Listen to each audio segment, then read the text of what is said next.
The first psalm is what we're going to look at, and we'll read the entirety of that psalm, the first 6 verses, or the entire 6 verses of that psalm. It says this: Blessed is the man that walketh not in the counsel of the ungodly, nor standeth in the way of sinners, nor sitteth in the seat of the scornful. But his delight is in the law of the Lord, and in his law doth he meditate day and night. He shall be like a tree planted by the rivers of water, that bringeth forth his fruit in his season. His leaf also shall not wither, and whatsoever he doeth shall prosper. The ungodly are not so, but are like the chaff which the wind driveth away. Therefore the ungodly shall not stand in the judgment, nor sinners in the congregation of the righteous. For the Lord knoweth the way of the righteous, but the way of the ungodly shall perish. Conclude our reading this morning, and we took a title out of this series of verses. It would be found in the 3rd verse. And the title of our message this morning, derived from the 3rd verse, is A Planted and Fruitful Tree. A planted and fruitful tree. My intent this morning is to walk through this psalm, even though it seems short. As I began to really study this psalm again, I've studied it a number of times in depth, and it just seemed like this time there seemed to be more here than what I had noticed before. And just pray the Lord will get out the things that are needful for us to hear. And one of the things that struck me as I was studying this psalm, as simple as it may sound, is the very first word of this psalm, blessed. One of the things that over time, I suppose, the Scripture reveals clearly, but for some reason, when we're younger, the truths just don't stick, perhaps, or we don't understand them as they're written. And maybe a little time and seasoning in our life reveals things to us. If you'd gone back 20 years ago in my life and said, well, what is a blessed life? My answer would be very, very different than it is today. Because most likely, and I'm not even talking about sinful things, but most likely the emphasis would have been upon natural things, physical things. Healthy family, which is certainly a blessing. Home, good job. And I would have looked at people who had those things and thought, they're very blessed. And certainly that is true. We know that every good and perfect gift comes from above and is a blessing from the Lord. And we ought not to take even the slightest things for granted or make the assumption that it is by our strength or our wisdom or our knowledge that we have gotten all of these things. But as we look at the Scriptures, I begin to go through and see what the Lord calls a blessed person. And you'll notice here that nothing tangible is mentioned. Nothing you can touch is mentioned. It made me think of the 32nd Psalm, where blessed is the man whose transgressions are forgiven, whose iniquities are covered. Maybe think of the Proverbs, and I won't be able to quote this proverb, but it says this. Listen to these Proverbs, they're 2 short verses. Better is a dry morsel and quietness therewith, than a house full of sacrifices with strife. They're saying it's better to have a dry piece of bread. Now, I don't know about you, but I don't eat dry bread. When I was on my trip this past week, I was offered some dry bread from some people who didn't have a lot, and I reminded myself why I don't typically eat dry bread, right? Not very good. But he said here it's better with quietness. And further from that, he's talking about peace. And can't we all say that I would rather live in a small place, I'd rather live with less, but with peace in my home, no turmoil or strife, because that's what the next part of the verse says, is that it's better to do that than have a house full of sacrifices. All these different things that I could offer, but in the middle of all the stuff, a lot of turmoil and strife. Look at the next verse here. It says, better is the poor that walketh in his integrity than he that is perverse in his lips and is a fool. So it tells us on one hand, it's a blessing to just have peace. Very little, but peace. This verse says it's better to just have a man of integrity. Now, certainly in your spouse you can say, of all the qualities that they have, one of the ones that you would appreciate the most is just integrity. Honesty and humility and a willingness to sacrifice and all the qualities that are summed up in the concept of integrity, and yet it's an intangible thing. I can't go and touch or even identify very well what integrity is, but we all know what it is. And it's better to have that within and to have that in our presence among the company that we keep than it is to have all the things that we can strive for. Jesus used the same word. The most famous accounts where it's given is on the Sermon on the Mount. And I know our high school and college Sunday school class has been studying that. And he tells us, blessed are the meek, those that hunger and thirst after righteousness, those that mourn, those that, all of those things that are not tangible things. He doesn't say, blessed are those who have this, but they're dispositions of the heart. They're dispositions of our countenance. No doubt there's been times in your spiritual life, if you've been saved, that you've been in a dry and cold place, and you've thought back to times where your heart and soul was hungering and thirsting after God, where you were saying, you know what? I remember what it was like to just be broken in spirit. And perhaps there's been times during our revivals as of late where you've said, you know what?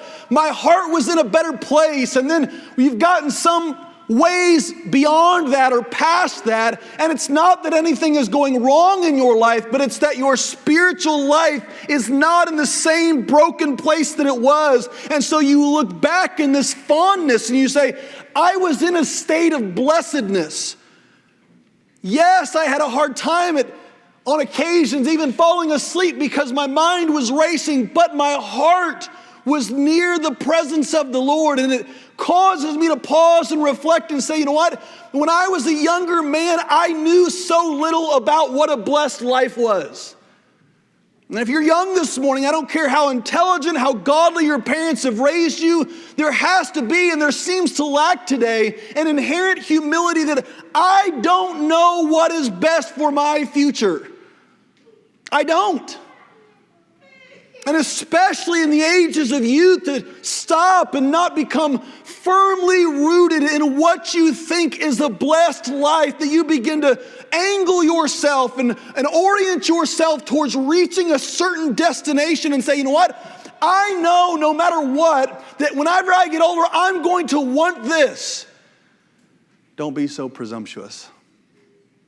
Because what I would tell you is this: there's very few things that I would have said 20 years ago that today are priorities whatsoever. Because thankfully, your heart matures and it changes. And it's amazing to me how radically the desires within you can change.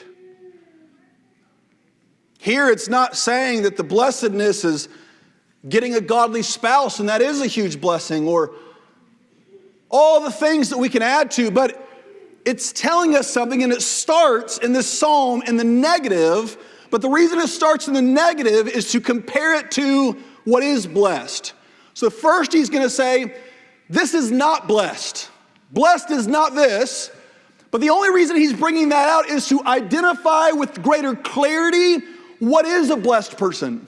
And again, we'll notice that what he's driving at is a disposition of the heart. Blessed is the person's heart who X. That's what he's trying to get to in verse 2. But in order to accentuate that, he brings out some things in verse 1 that really are the way of the young. And so we'll notice a few things. First of all, that it's in the present tense. That's really important. Because very often what we think is this: well, I will be blessed if I do X. And so if I have these things, or if I do these things, or if I think in these certain ways, that will lead to blessings.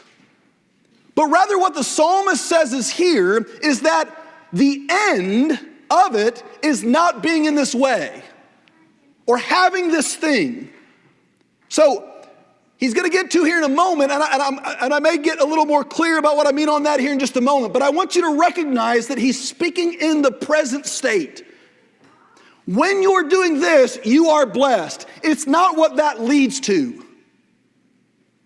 Notice what he says here in verse 2. It's a gradual thing. First, notice the verbs in the text. Walketh, standeth, sitteth. There's a gradual. So at first, whatever he says in the interim, first there's somebody walking. Then the next little part of the list, it says this person stands. And eventually the person sits or dwells with.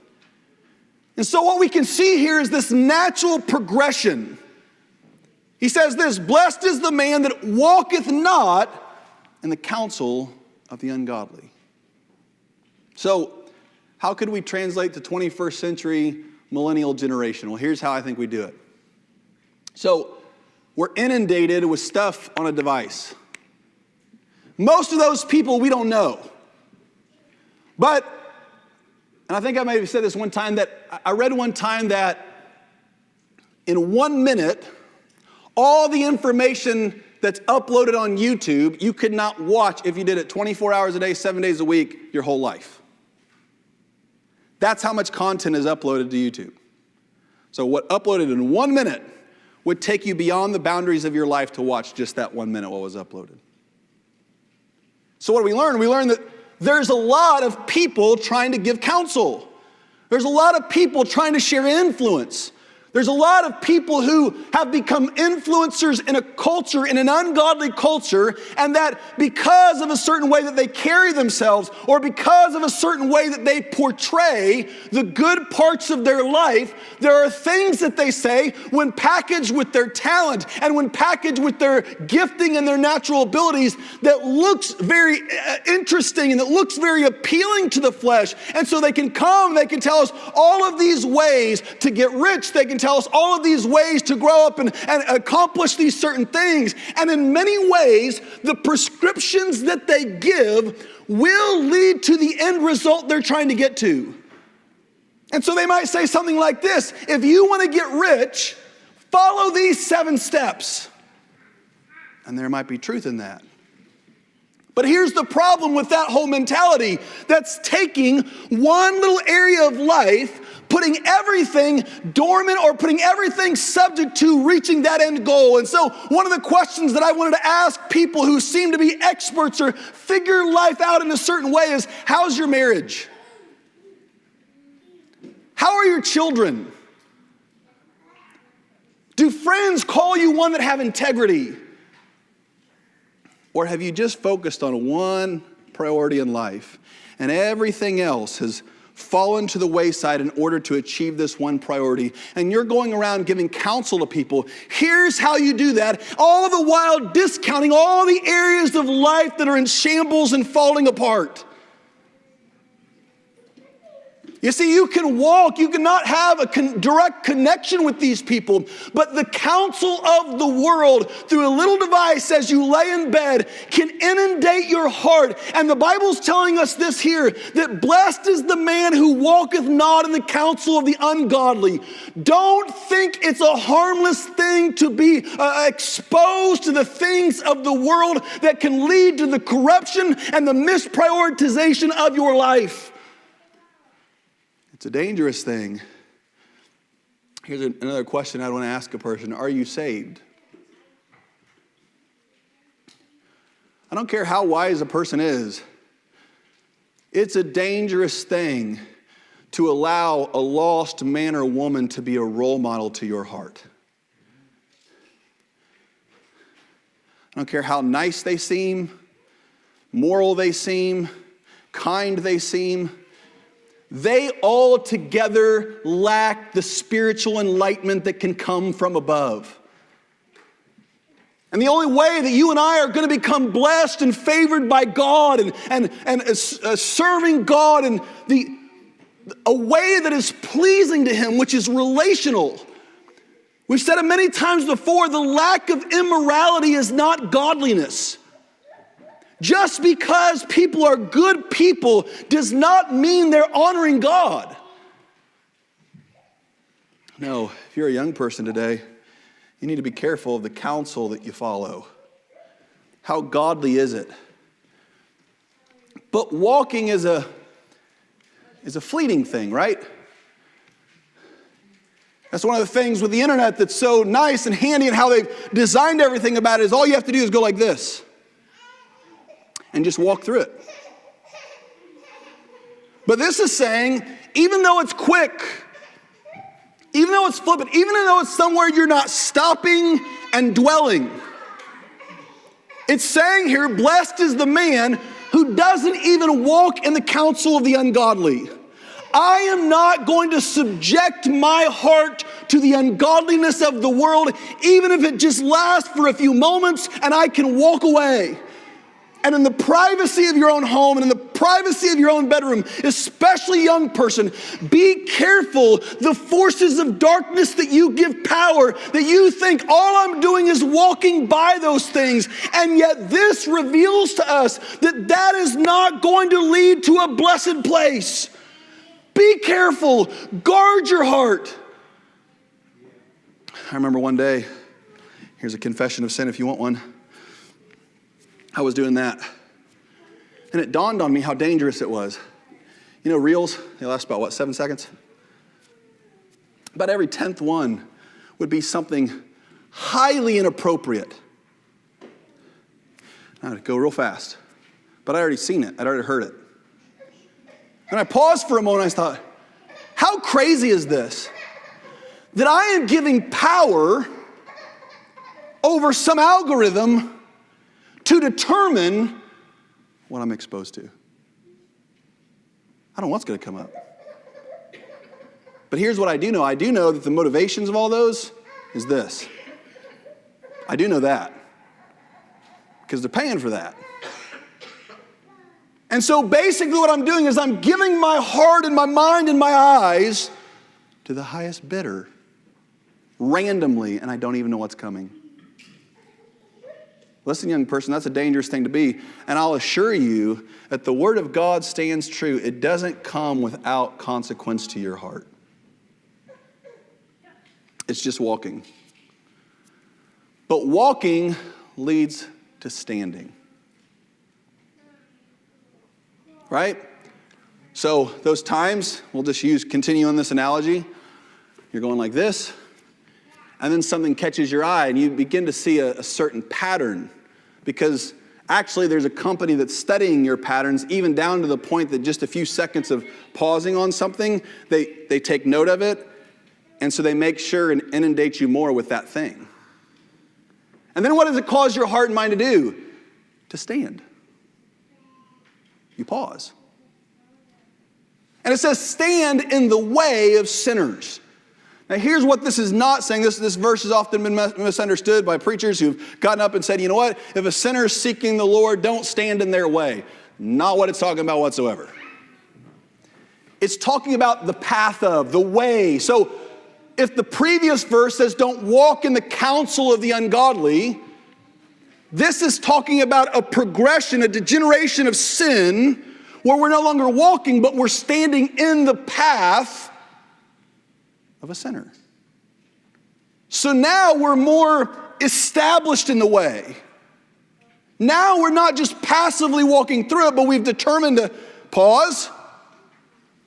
And I'm going to identify myself to some degree as an observer of this thing. I'm going to do this. I'm not moving here. And it's in their path. So oftentimes you'll see this when people begin to take a job, make a new group of friends who are kind of like they know they're not the greatest influence. Here's a common way a young person would say, I went to the party, but I didn't drink. I went to the bar, but I didn't drink. I went to the girlfriend's house alone, but we didn't do anything. You're standing in the way of sinners, right? You're standing in that path.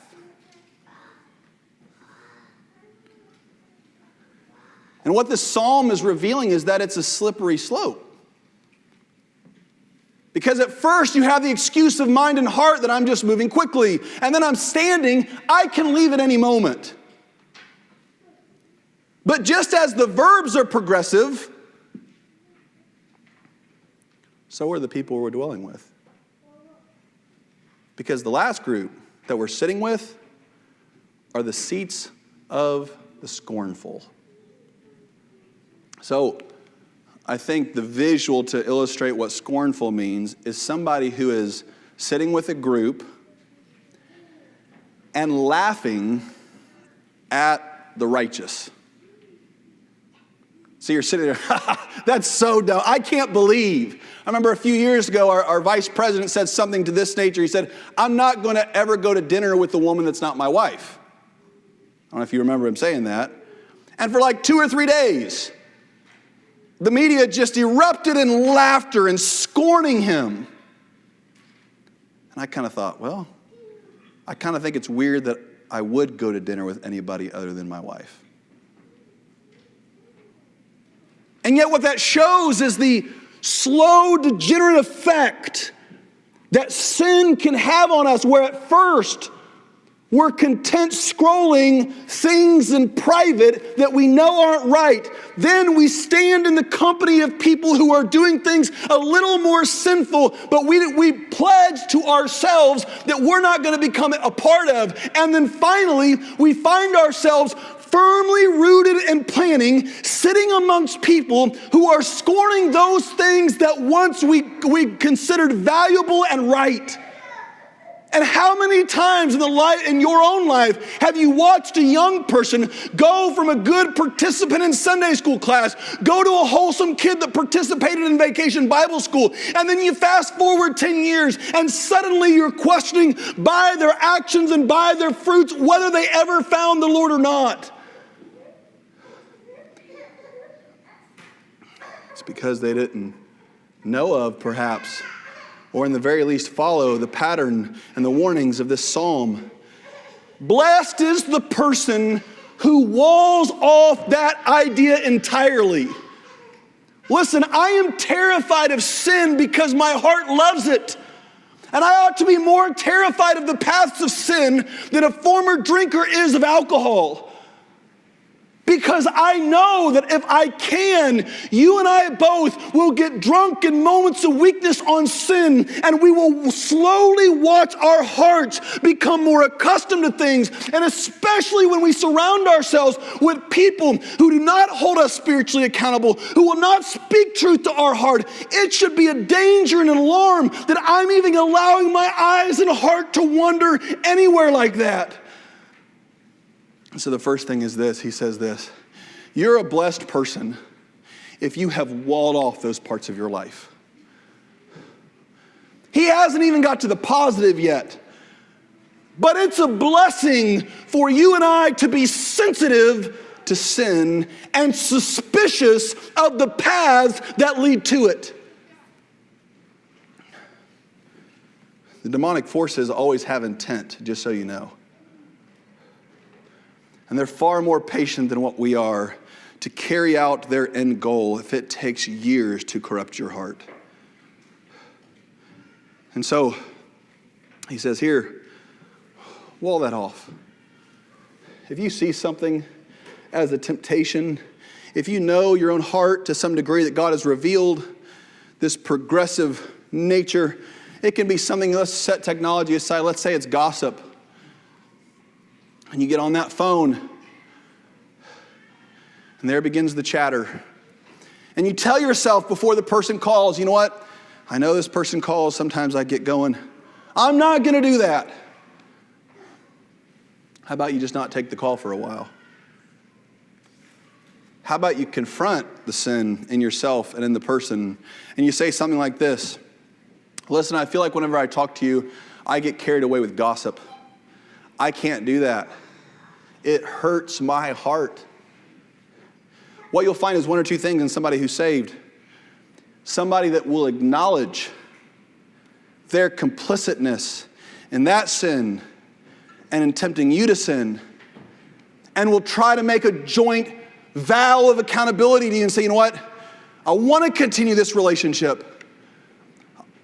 Let's promise to be more careful. Or somebody who will tempt you once or twice to give into your own ways, and that requires you to cut them off. This reveals to us, blessed is the person who walls that areas of life off.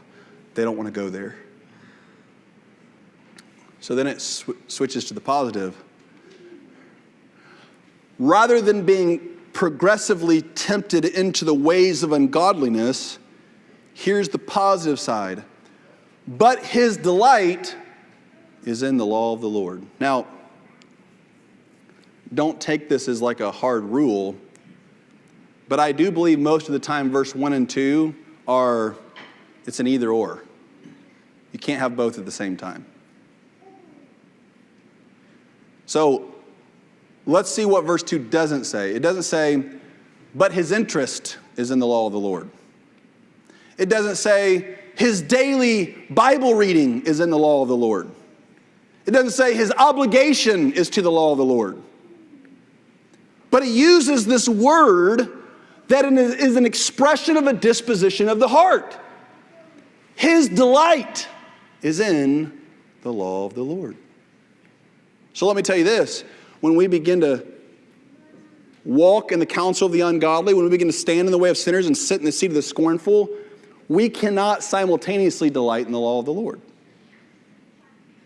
They're incompatible. If your eyes, it's like darkness and light. If men love darkness, then they hate the light. And if men walk in the light and love the light, then they hate everything having to do with darkness. And so verse 2 is telling us the antithesis of verse 1, and it's identifying for us, we're either going to walk in one or the other. And you can continue your daily devotions. You can continue coming to church. You can continue a lot of godly external actions that have the visual of godliness and righteousness. But the delight of the heart is something that is a byproduct. It's not something you can just do. You cannot control delighting in something. It's something that naturally comes from a deep affection towards something. And it seems like the busier the world becomes and the busier that Christians get involved with the lost people, the less genuine delight there is in the laws of the Lord. It's necessary. I think the scriptures, I can't think of a verse that comes to mind. I think it's necessary for Christian people to get away from the world. I mean, altogether get away from anything that has any connection, device, person, to get away, because it is in those quiet places with God and with His Word that God begins to fellowship with you and delight begins to become a factor in loving the Lord. So it's giving us this balance. Not a balance that gives us this one or the other. He delights in the law of the Lord. Verse 2 is the effect of the cause. Excuse me. The second phrase in verse 2 is the effect. The first part's the cause. His delight is in the law of the Lord. Therefore, is what it could say. He meditates upon it day and night. Well, isn't that the case with everything? If you have a sugar tooth, if you like candy, you delight in it, guess what you do? You stop at Dollar General on Wednesday night and you get a bunch of candy like we do, right? If you delight in a certain show, then you binge watch it on Netflix. If you delight in a certain person's company, then you do everything you can to get in their presence. Delight leads to an inundating of the thing. And so what this is saying, and I think often what Christian people have become confused at, is how does a person get to the place where they're studying the Bible for 3, 4, 6, 8, 10 hours in a day? Well, when you delight in something, it's very easy to get lost in that something. And so rather than looking at the effect, you have to go back to the internal condition of the heart that is the cause of the effect. And he's saying, I walled off all the temptations and influences of sin. I wanted them to get completely out of me and purge me of them. And then I began to walk close to the Lord. And guess what? I began to delight in his law to where I meditated on it all the time. What a common sense psalm. Like, doesn't the sequence just make a lot of sense? And yet here's what our carnal, arrogant hearts say. No, you just don't understand. My job requires X. Any job that requires you to be in the presence of the ungodly, unmitigated by time set alone for God, is the wrong job for a Christian. I mean, it's just that simple. Is God worth loving with my whole heart or not? Now, we don't serve an unreasonable God, right? God's not one who says, you know what, give me 16 hours a day of just meditating, get out your prayer word 5 times a day and go and pray out in the God doesn't do that. What I find amazing about the character of God is how flexible that he often is with us. You're a morning person, God's okay with that. You're a night person, God's okay with that. You're a middle of the day person, God's okay with. God doesn't give us these prescriptions of legality that say, if you're going to pray, if you're going to study, if you're going to do these things, here's the sequence that I'm going to force upon all the human race to do this in order to please me. No, what he lays out for us is, I want you to delight in me. And so stay away from the counsel of all those things. Stay away from the influence of all those things. And delight will naturally be a byproduct in your heart. And then you will meditate day and night upon me. Because what God's concerned with is not as much your behavior as he is your heart. Don't camouflage your relationship with God to yourself by making the outward things right when the heart is far from him. On Wednesday night, we said a couple weeks ago, disobey with your eyes open. If you're going to disobey with your eyes wide open. Don't make the thing okay. If it's not okay, call it for what it is. Do the disobedient thing and let the conviction come as a result of it. Don't just say, you know what, God doesn't think that badly of it, and I'll include that in righteous things or okay things. Here, his delight is in the law of the Lord. And then it gives us this analogy, and I'm going to be done after 3 and 4 because I've gone longer than I expected with this. Verse 3, a person who does that shall be like a tree planted. I was meditating on that this week when I was walking up in the cemetery. I don't know that this is true because I don't know anything about trees, if I'm being real honest about you, anything educated about trees. But here's, as I was thinking about it, what I kind of noticed.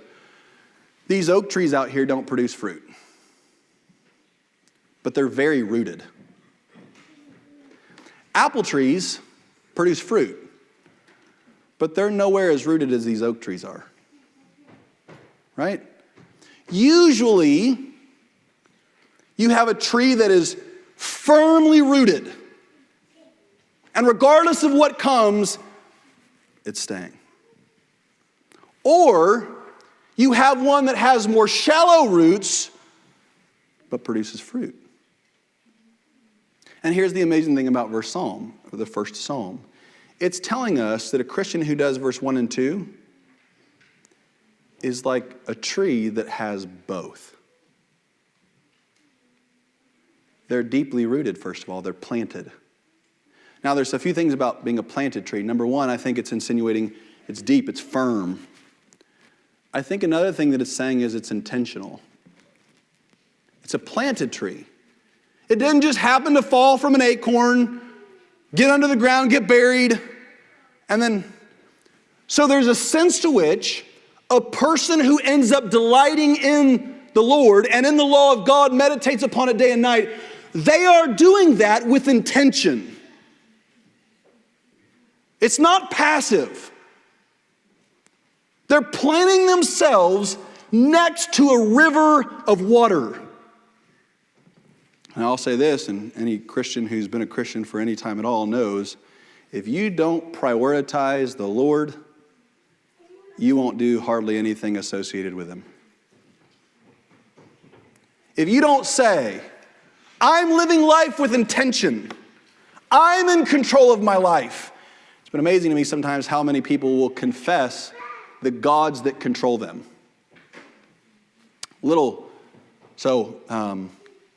Baseball coach, t-ball coach, how they can become people's gods. And what I mean by gods is not somebody they bow down and worship, but somebody who can say, you're going to do this on Tuesday night. You're going to do this on Friday night. And somebody say, well, they told me I had to. And they just give in. As if that person has the power to determine the intentional, godly way a person lives their life. I want you to know that God has given you dominion over your life. You control it. You control where you plant yourself. God commands us where to plant ourselves, but He, in the end, gives us the choice where to be planted. So, here He's saying this.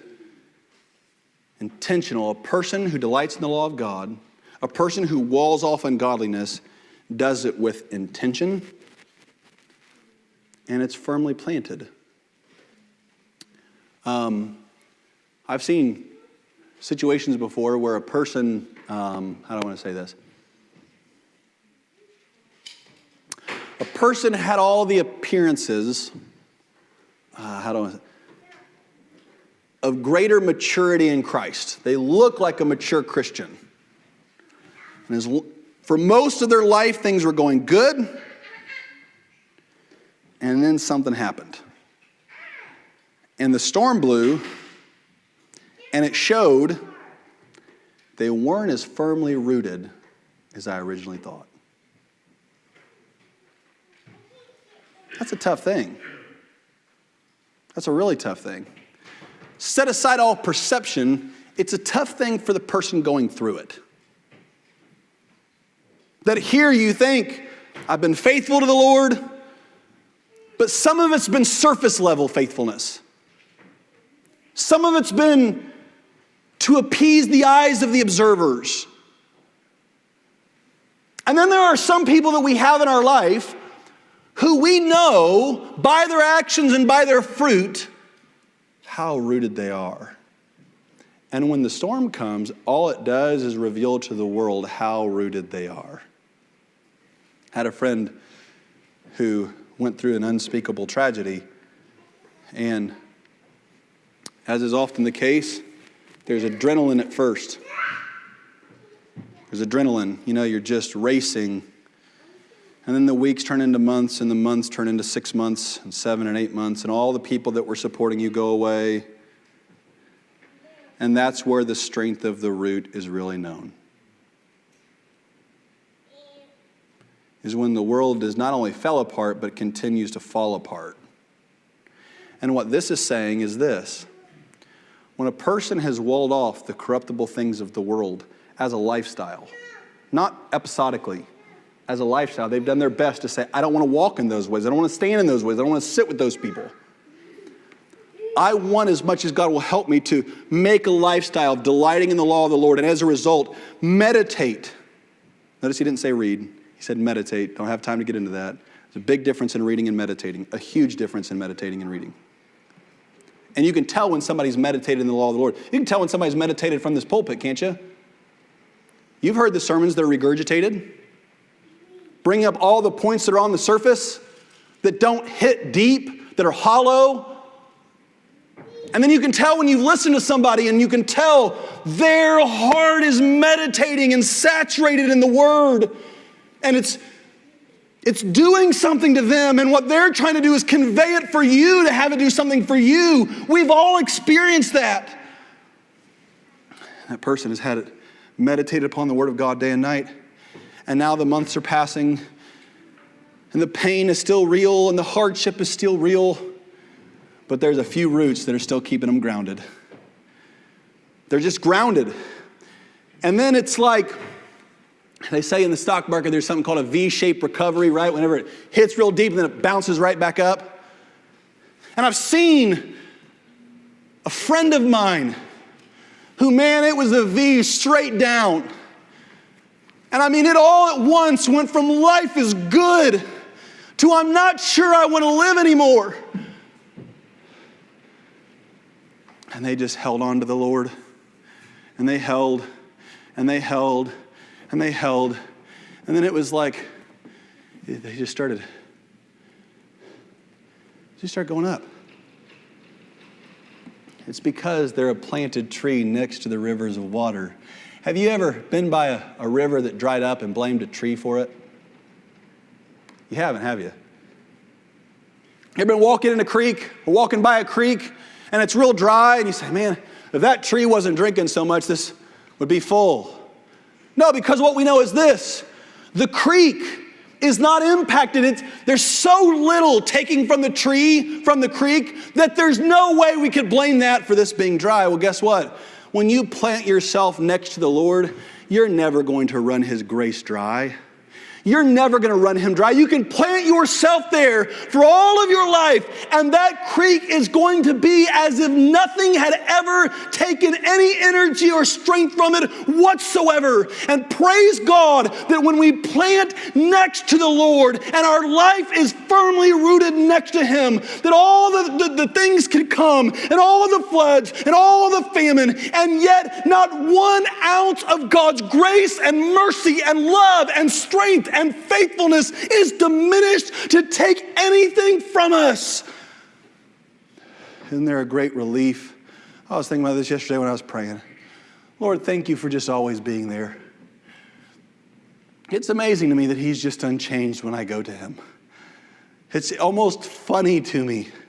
Lord, I'm right back. And you're no different. You're just the same. Praise you for that.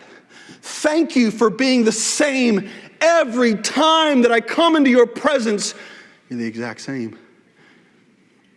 Oh, but we're not only a rooted tree when we do that. You know, there's a thought, there's this analogy that's run through my mind. I told Brother Scotty about it whenever we were meeting back here for our little classes after somebody joins the church. And I don't know why it hit me like this when I was sitting there with him. You don't learn to swim during a tsunami. You don't learn to swim during a tsunami. You have to learn to swim before that. So often what I've seen, young person, they try to swim during a tsunami. They try to live life in a state of godliness and fruitfulness and stability after the hurricane or the tsunami's already hit. I'm going to tell you, if you try to do that, there's going to be loss of life somewhere. Maybe you'll survive, barely. But all the people you could have saved by swimming to help, there's going to be tragedy. And so one of the things that's wonderful about the Word of God, even in something like this Psalm, as a young man, you can sit back and say, okay, how do I do this? So that 20 years later, when those days come, you know how to swim. You know, sometimes you ever been out somewhere and you didn't have any strength anymore to actually swim and get somewhere, but you did know how to just stay afloat. And sometimes that's how the Christian life is. I can't make a lot of progress right now. I can't go help and save a bunch of lives, But what I can do is just keep afloat in my faith.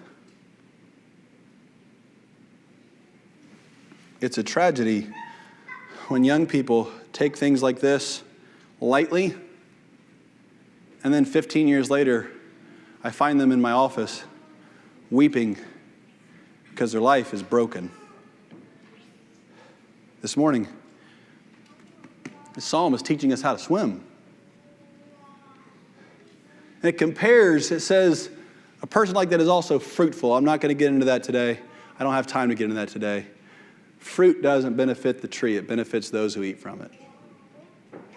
If I could tell my kids were something, it would not be I want them to grow up and be intelligent, successful, all those things. I hope those things come, but if they don't, who cares? You know what I hope they are?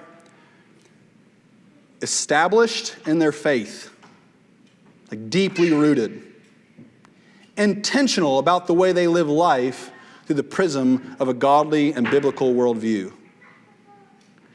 And fruitful to other people. I mean, I thought about it for a long time, and I'm probably missing something because I have a lot of blind spots. I don't know that there are 3 qualities I'd want more in my kids than those 3 things. All that the psalm identifies right here. Fruitful. Other people find life in the things that they have to offer. Selfishness is a horrible thing. It's a horrible thing. Selfishness thinks on self, eats of its own fruit.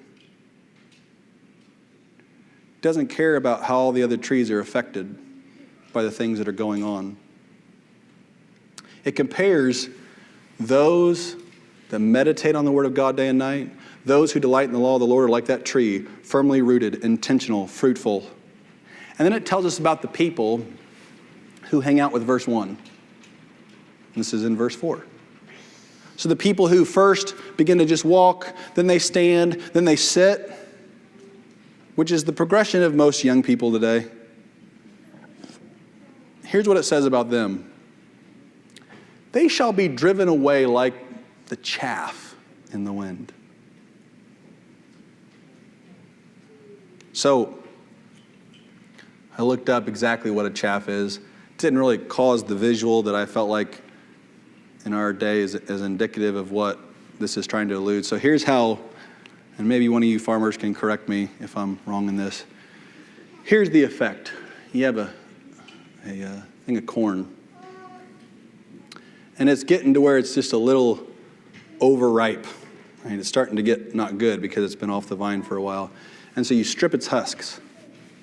And you know when you strip its husk, it's got just, if it's been on for a while, it doesn't have life anymore. It's just this tan and dead. Now when it's just fresh off the stalk, it's kind of hard to get off because it was just attached to life. It just had nutrients flowing through it. So you kind of have to pull hard. But after a while, it just kind of pulls off. And if you put it in a pile and you're sitting on your porch and a wind comes, you just start seeing strands of it. So what this is saying is this.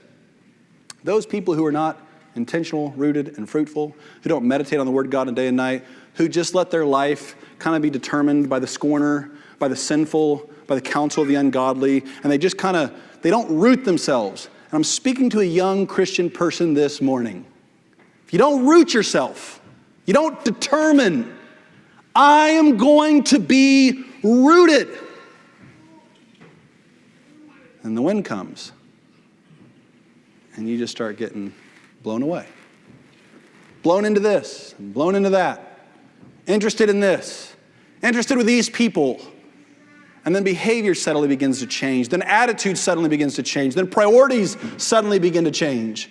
And then your identity begins to change. And then you're nowhere close to the person you once were. Because the wind of the world and Satan, who is the god of this world, blowing as hard as he can, trying to get you to just go, if he can just get you from not being rooted, then he knows he's won because he can blow you somewhere. He doesn't care where he blows you. Dawned on me one day, 15 years ago probably, if Satan makes you a drug addict or a millionaire consumed with yourself. He doesn't care. He just wants to blow you away from the Lord. So from his vantage point, both destinations are equal because they're as far away from God as they can possibly be. And that's where he wants to keep you. And so he does all these things, and there's all these fads, and there's all these cultural norms, and there's all these influences and peer pressures, and they just blow. And there you are, you continue to just expose yourself to them and have the arrogance to think that not being rooted, it's like, and another analogy is coming to mind lately, it's like somebody who pulls up all the anchors and thinks that they can just steer the ship without them during a storm. No. Anybody who does that, you're just giving your way to the storm. You don't know where you're going to end up. This morning, 2 more verses, and I'm not going to get to them today. Man, aiming for a fruitful and rooted, planted tree. I pray this morning, there's too few of those people in the world today. I mean, can't you admit that? There's just too few people who you say, you know what? They're so rooted no matter whatever came their way. I really believe about some people, they would die 1,000 deaths before they would uproot their faith in God. They have the Job in them. Though you slay me, even if you kill me, Lord, I'm going to trust you. This morning, I pray, man, for our young people. I say it often probably because we have a crop of young people who are in that age, who 5 years from now, your life is going to look a whole lot different. Just 5 years. I've been here for 4 years. That just feels like yesterday. So to me, to think you being 4 or 5 years older and having kids and a spouse and being in a career and having, that just feels like tomorrow. And so perhaps here lately my heart is just concerned, interested in how rooted your life is and will be as the tsunamis of life come. Be intentional. If I could give you a message this morning, don't think one day I'm going to figure it out and survive it. Whether you recognize it or not, it's a form of arrogance to think I'll figure it out. Because here's what I've found. The areas where we expect it, the challenge doesn't come, the trial doesn't come. So often, what really throws us back on our heels, what really takes the wind out of us, is when something in life happens to us in an area where we're vulnerable that we never saw it coming. We had fortified all the weaknesses elsewhere, and there was one gap in the wall. Satan found it, and he exploited it because we were presumptuous.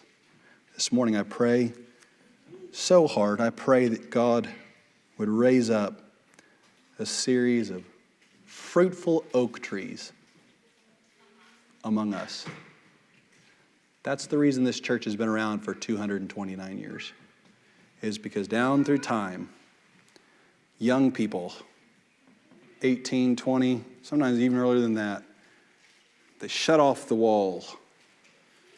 They established themselves intentional and became what God wanted them to. I pray that would be the case moving forward here. It's our message this morning. I pray it would be of some benefit to you. One of my favorite Psalms, maybe my favorite one, is that one. One of my favorite ones. Not my favorite one, but one of them.